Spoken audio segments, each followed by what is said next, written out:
Good afternoon. I'm Bridget Shanahan. A second fire in the same Southside neighborhood in as many days. This morning's fire was at 11th and Lapham. 10 people are now displaced. Firefighters say it likely started in a car outside of the home and then damaged 3 surrounding buildings. The fire on Wednesday morning, which was a half-mile away near 9th and Scott, also started in a car and ended up damaging 8 nearby homes and garages. Firefighters say both of these fires are suspicious and both cases rang a second alarm. We immediately upgraded to what we call a full structure fire, which bring more resources to the scene. One person had minor injuries after today's fire. The Red Cross is assisting those that need a place to stay. The city of Milwaukee has to pay a woman $100,000 after a Milwaukee police officer punched her. Janine Tracy was dragged out of a squad car by her hair after a traffic stop back in 2011. Video showed Officer Richard Schoen hitting her. Schoen was eventually fired but reinstated by the Fire and Police Commission. The panel, though, later reversed its decision after public outcry.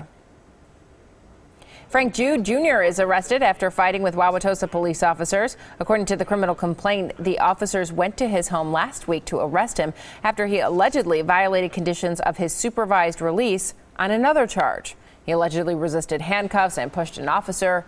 Jude gained notoriety back in 2004 after an off-duty Milwaukee police officer beat him, and he got a multi-million-dollar settlement.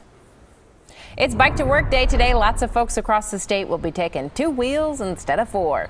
It was a dry ride into the office for many, but the way home could be a little bit soggy. Despite that, organizers from the Milwaukee County Parks say there are lots of people who are still taking advantage of Bike Week. Wisconsin actually moved Bike Week to June in hopes of having better weather than in May during National Bike Week. Jazz in the Park is canceled today because of stormy weather, but next week there will be a rare double feature. Rain showers have moved back in after a couple of days. 4 days of 80s. Northeast winds and rain have cooled us down today, so that stretch of nice weather has come to an end. 5 of the last 7 have been in the 80s. So yes, we have turned the corner. Summer looks to have arrived. We just haven't had that thick humidity or the bug issue. That's going to be changing with all this rain. I can guarantee you that. Temperatures this morning were comfortable in the 50s. The clouds moved in shortly after sunrise, and we've had the rain showers off and on throughout the morning hours as well. Port Washington at the 1 o'clock hour seeing light rain, 62 degrees. Not going to see 70s or 80s today. Pretty much dry in Racine and Kenosha counties so far this morning in the early afternoon, and the showers and the moderate downpours have been right along 43 and to the north. Everything moving to the northeast. You're going to get a little bit of a break here. Not really going to see much in the way of sunshine, but at least it'll dry out a bit. We'll have some occasional showers fill in this area, and then the next wave starts to move in here right around the drive home or even sunset this evening. A slight risk of severe thunderstorms possible with that from 94 south into Illinois, Indiana, and southern Michigan. The main threat from this would be some large hail. Damaging winds, not really. Tornadoes, not really either with the cooler temperatures, but heavy rain is the main threat from this, and heavy rain does not make a storm severe. Flood watches in the middle part of the state for 2 to 3, even 4 inches of rain. Could see about 1 to 2 across southeastern Wisconsin. The heavier amounts being out towards Fond du Lac, Sheboygan, and Green Lake. And we could even see some flood watches added around Madison and Janesville before the day is said and done. So as I mentioned, we'll get this first wave of rain out of here probably around 2. Then we have a couple hours of a break or so with just occasional rain. And then as we get towards sunset, here comes those downpours across southeastern Wisconsin. And some of those could become severe with some small hail.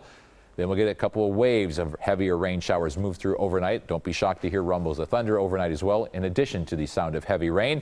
And the winds tomorrow, after the rain starts to fade out at around noon or so, we'll get gusty northeasterly winds, mostly cloudy conditions, and another cool day. Temperatures now are in the 60s to lower 70s, even a 59 in West Bend. The rest of today, 63 degrees right here in Milwaukee, with those scattered showers and thunderstorms becoming more widespread as we get towards sunset and then overnight tonight. Tomorrow's high temperatures, once again, 60s and 70s, even a few 50s right at the lakefront. Was that northeast winds at 10 to 20. It will remain mostly cloudy, but could start to see a little bit of sunshine late in the day out towards the west. Once again today, keep the umbrella handy, 63 degrees. Grab your favorite coat, too. Scattered showers and thunderstorms. Widespread rain tonight. Heavy at times. Could even see a severe thunderstorm or two.